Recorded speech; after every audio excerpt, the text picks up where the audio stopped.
गुरुदेव जय गुरुदेव जय गुरुदेव नाम किसका जय गुरुदेव नाम किसका जय गुरुदेव नाम किसका।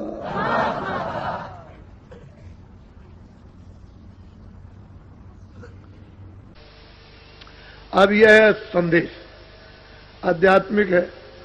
ये जीवात्मा बहुत सदियों से इस जिस्म में इन कारागारों में बंद है। वैसे तो आपकी आजादी जो थी उसी का आपने दुरुपयोग कर लिया तो कर्म बंधनों में आप बंध गए, इसलिए ये सजा भोग रहे हो। ये पशु पक्षी चार ही खाने हैं, अंडज, पिंजर, उखमज और अस्तावर।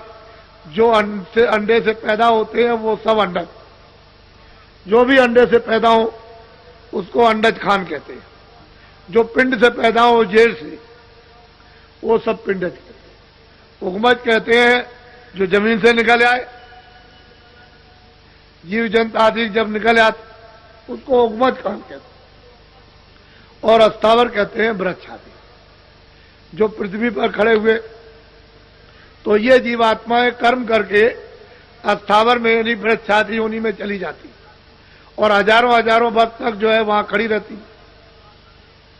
ऐसी जगह पर उनको जन्म दे दिया जाता है। जैसे नाखून है तो इनको आप काट दीजिए, यानी पके हुए नाखून तो कोई तकलीफ नहीं, ऐसे डाल काटिए, ये काटिए, ऐसे काटिए तो जीवात्मा को कोई भी उस पर तकलीफ नहीं, कोई आवाज नहीं। उस तकलीफ का नाखून काटिए, बाल काटिए, मूछे काट दीजिए, दाढ़ी रोज बनाते हो तो आपको कोई तकलीफ नहीं। लेकिन चमड़ी काटो तो फौरन चिल्ला पड़ोगे, कच्चा नाखून काटो चिल्ला पड़ोगे। तो कुदरत ने ऐसी चीजें बना करके आपको दी हैं कि जीवात्मा को जहां जरूरत है वही तकलीफ और एहसास होता। तो वो योनि है चार खाने 84। अब नस्लें हैं 84 लक्ष नस्लें हैं। पिंडज खान में कई नस्ल के पंछी, कई नस्ल के जीव जंतु, कई नस्ल के सांप, कई नस्ल के पंछी, कई नस्ल के कीड़े हैं, कई नस्ल के जानवर हैं। ये सब छोटे बड़े जानवर। तो ये अलग अलग कई नस्ल के पेड़ हैं, कई नस्ल के उखमज जीव हैं। तो उसमें 84 लक्ष्य, ये चार खाने। तो इसमें जीवात्मा बेचारी बंद, अपने कर्मानुसार सजा दे दी गई, भोग रही। आपको कोई अधिकार नहीं है कि भगवान ने उसको सजा दी है तो आप उस पर जुल्म करो। तो किसी जीव जंतु को आप अपनी समझ से उसको काटो मत। पशु हो, पंछी हो, कोई भी हो, आपको काटने का जिसको जिसने बनाया वही उसका जिम्मेदार है। वो बना भी सकता है, बिगाड़ भी सकता है। तो बनाएगा और बिगाड़ेगा।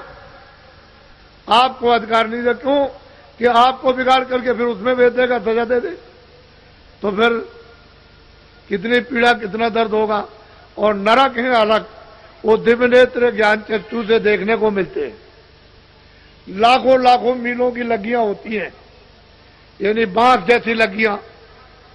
तो उन पर बड़े बड़े नुकीले ऐसे कोच करके और ऐसे जलाते रहते हैं और वो तड़पते रहते हैं उसको करोड़ों करोड़ों वर्षों तक। एक दो नहीं, कितने जलाने वाले लगे हुए, वो जलाते रहते हो, चिल्लाते हैं, वहां कोई नहीं जाता, कोई है ही नहीं।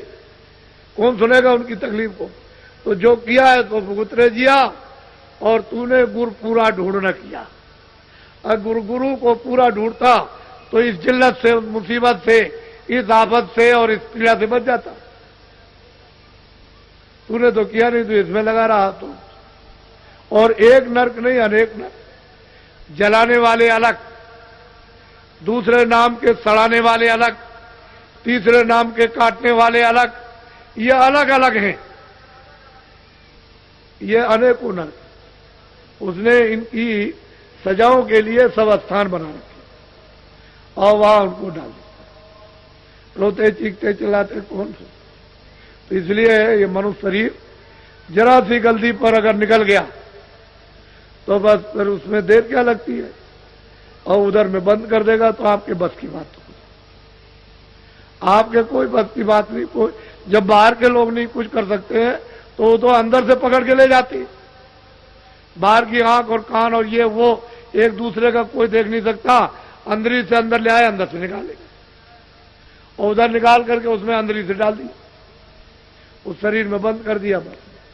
तो ये अवगत यानी अधोगत, ये जीव को बेचारे को मानव शरीर पा करके फिर मिल गई और मनुष्य शरीर जो आपको मिला वो अमोलक। तो मनुष्य रूपी ये दोनों आंखों के मध्य भाग में जीवात्मा ऊंचे शिखर पर बैठी है। तो आशा तहां बासा, जल की आशा वाले जल में बासा। भाई आशा के मुताबिक तो बासा होगा। तो जल पृथ्वी की आशा वाले पृथ्वी में बासा। जो जहां आशा बांधेगा इस जड़ में वही तो उसको जन्म होगा। आपने देखा होगा पत्थर की चट्टान है और उसके अंदर एक कीड़ा, एक लंबा सा 1 फुट का 6 इंची का सामने दिखाई देता है बिल्कुल, और वो जिंदा है। अपने मतलब है कि पैरों को भी चलाता दिखाई देता है और मतलब ये बैठा हुआ है, अपना मुंह भी उठाता है। लेकिन आपने कभी ये सोचा है कि इसको हवा पानी खाना कहां से मिलता? उसकी आशा इतनी तीव्र जड़ में कि देखिए उसको जड़ में जन्म दे दिया और उस पत्थर के अंदर उसकी परवरिश हो रही है। तो कहते हैं अजगर करे न चाकरी, पंछी करे न काम, दास मलूका कह गए सबके दाता राम। तो आप अपने वो विश्वास क्यों नहीं करते हो कि जो उसने प्रारब्ध हमारे लिए बना वो तो हमको सब मिलेगा। अब कुछ कर्म कर लो, कुछ भगवान का भजन कर लो। तुम इसके लिए रात और दिन लगे पड़े हुए हो, न तुम समझते हो अच्छा न बुरा, इसमें लगे हो। तो ये कुकर्म जो हो रहा तो फिर मनुष्य शरीर मिलेगा। तो ये जहां आता था आप समझते नहीं हो, आपको मालूम ही नहीं। लेकिन ये जीवात्मा जो दोनों आंखों के बीच बैठी हुई है और अंधकार में अगर तो यहां जगा लो, इसकी आंख खोल लो, कान खोल लो, तो इसमें चेतनता ना आ जाए वापिस। और ये चेतन जब जगे तो उस चेतन को प्राप्त कर ले जो भंडार है, ये यहां से निकल जाए। फिर ये जन्म मरण में क्यों आएगी, क्यों सजा भोगेगी? वो तो ज्ञान रूपी अग्नि में ये सब, वो तो जल है। गुरुदेव जय गुरुदेव,